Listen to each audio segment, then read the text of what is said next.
Hello, welcome to Sunday Farm. I'm Stephen Watson, here with today's Tàijíquán Tip.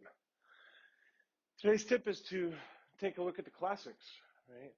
I was just reading the writings on the Salt Shop Manual this morning, and you can pick from among what you consider the thing of Tai Chi lore or scholarly uh,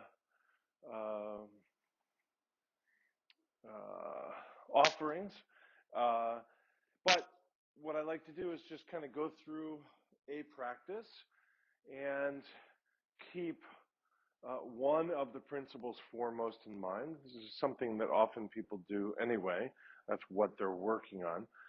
But what I'd like to do particularly is not really be thinking about it so much as kind of repeating it. Like I'm kind of drilling in the phrase that works for me, the translation that works for me, so that I'm just supporting my practice.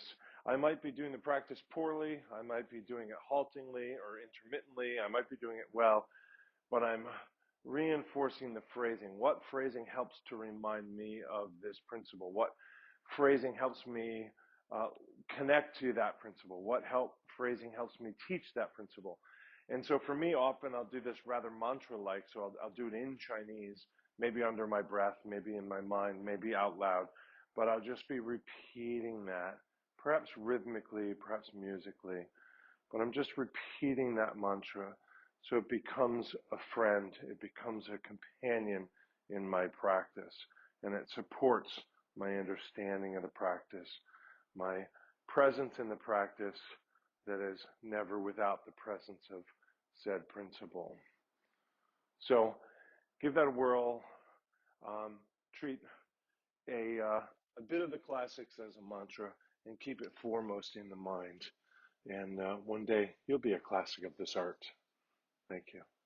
Here are all the ways you can help besides online reviews and subscriptions. Thank you, thank you, thank you.